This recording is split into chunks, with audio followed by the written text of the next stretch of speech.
Hello everyone, how are you all? Team Vidhik Shiksha is here with you with the content in English language. In my channel Vidhik Shiksha and Facebook page www.facebook.com/Vidhik Shiksha, I have been consistently receiving the messages from you all that please provide speech in English also. So I have created a new platform for you all in which I am going to provide you lectures in English only. The contents will be related to law, as the name of the channel is Vidhik Shiksha, and we will provide you a vast knowledge of law in English language. So if you are a student from English medium or you belong to any state which is not Hindi speaking or your medium is English, this channel is for you.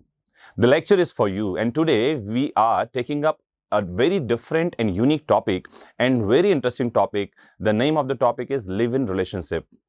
I will let you know the legislation related to live-in relationship as well as the judgments of the Supreme Court of India. What Supreme Court has laid down pertaining to live-in relationship in India and what are the laws that governs live-in relationship. So join us in this channel Vidhik Shiksha English. Don't forget to mark your comment, like, thumbs up and share. Let's start the topic live-in relationship. Law has been playing a vital role in social change. Law and society try to regulate the conduct of an individual. The institution of marriage, being foundation of the society interest of the society, is well protected by keeping the foundation of institution of marriage strong. Since the matter related to marriage falls within the purview of personal law, each religion in India is having its own law relating to marriage along with other family matters.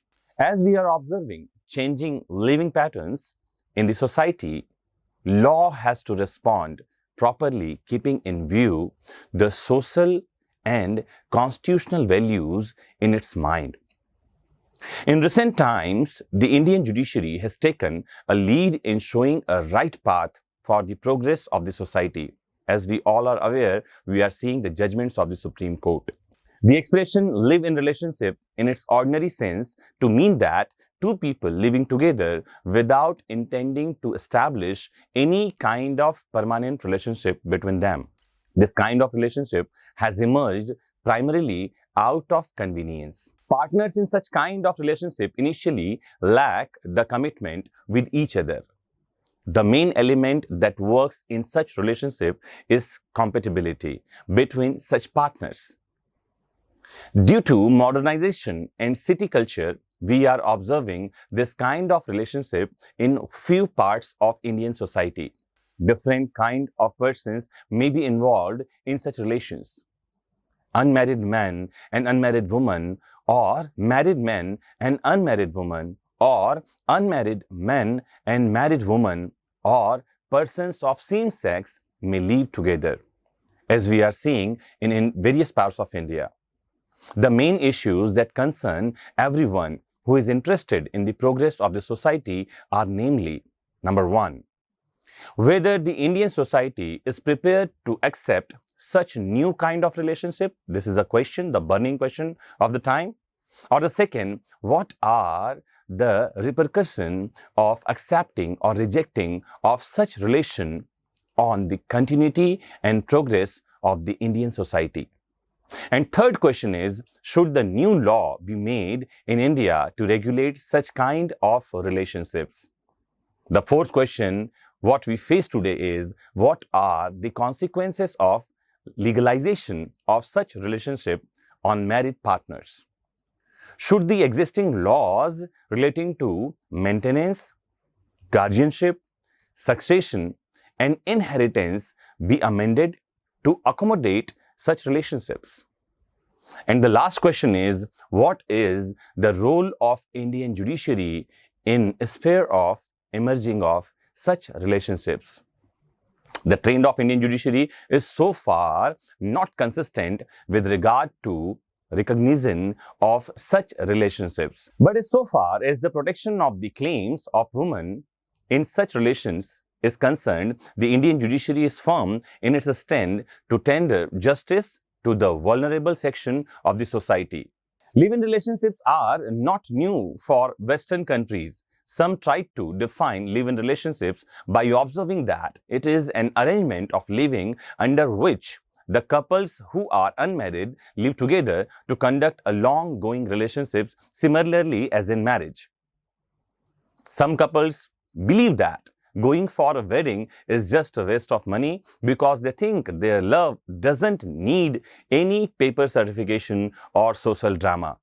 This is the thought in some couples or in some countries. According to Osho, in their true nature of all human beings are polygamy. Marriage makes them monogamy, which is against its nature. So that is the reason after marriage, two people keep relations outside wedlock. We can infer from analyzing the relationship that it is evident that live-in couples are still largely from professions like entertainment, advertising, modeling, media, etc. According to Samindra Sawant, clinically psychologist in Mumbai, has found that the trend of live-in relationship has not really caught on in India, especially in the middle and upper middle classes, where marriage is still very much the norm. Live-in relationships are practiced mostly in the metropolitan cities and among affluent society. Such practices is still a social taboo in a major part of our country, which is constituted by villages and towns. According to a view, the live-in relationships are earlier in existence in the form of Maitreya Kararas in our Indian scriptures, which has been practiced in some part of Gujarat. Let's see what are the laws related to live-in relationships. There is no statute directly dealing with live-in relationship in India. The Hindu Marriage Act 1955 confers the legitimacy on child born out of void and voidable marriages and establishes their succession in property rights. The void marriage is not a marriage in the eye of law. The moot question is whether the relation existing in void and voidable marriage is equated with live-in relationship as understood in its popular sense. The Protection of Women from Domestic Violence Act 2005 also provides some kind of protection to the aggrieved parties from any kind of atrocities which is arised or faced by the female living in relationship partner who is in the nature of marriage. This act has been widely held as the first legal act to recognize the existence of non-marital adult heterosexual relationship. This act defines an aggrieved person who will be covered under this act as any woman who is or has been in a domestic relationship with the respondent and who alleges to have been subjected to any act of domestic violence by the respondent. Indian judiciary is neither expressly encouraging nor prohibiting such kind of live-in relationships in India. The judiciary is only rendering justice in accordance with law in particular cases. The main concern of the judiciary is to prevent the miscarriage of justice. The judiciary, in deciding the cases, keeps in mind the social morals and constitutional values. In the renowned case, Payal Katara versus Superintendent Nari Niketan, Kandri Vihar, Agra, and others, the High Court of Allahabad ruled out that a lady of about 21 years of age, being a major, has right to go anywhere and that anyone, man and woman, even without getting married, can live together if they wish. In Patel and others' case, the Apex Court, the Honorable Supreme Court observed that live-in relationship between two adults without formal marriage cannot be constituted as an offence.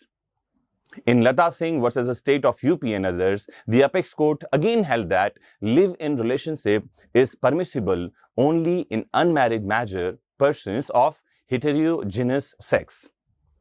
In Radhika versus state of MP, the Apex Court observed that a man and woman are involved in live-in relationship for a long period, they will be treated as a married couple and their child would be called legitimate.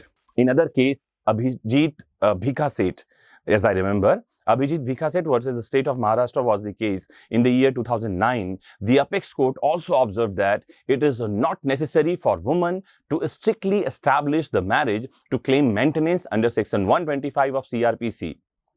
A woman living in live-in relationship may also claim maintenance under section 125 of CRPC, which comes under the chapter 9 of Code of Criminal Procedure 1973.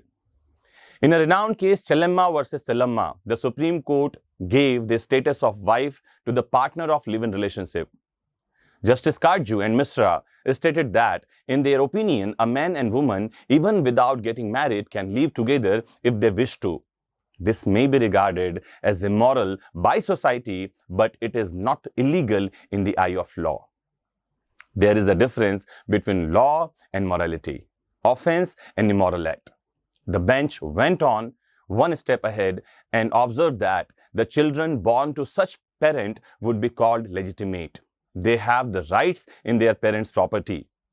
One advantage of the ruling is that it would not only deter the couple to take hasty decision of splitting each other, but also would encourage the couple to produce their offsprings, who were earlier afraid of regarding their future in case of their breakup. In the case of Madan Mohan, the Honorable Apex Court held that, in our opinion, entering into live-in relationship cannot be an offense. A 3 judges bench said that when two adult people want to live together, what is the offense? Does it amount to an offense? Living together is not an offense. Living together is a fundamental right under Article 21 of Indian Constitution. I hope after this brief lecture, you all are aware with the law behind the live-in relationship. Stay connected with your favorite channel, Vidhik Shiksha. Most importantly, don't forget to comment, share and subscribe. Have a nice time. Take care. Bye-bye.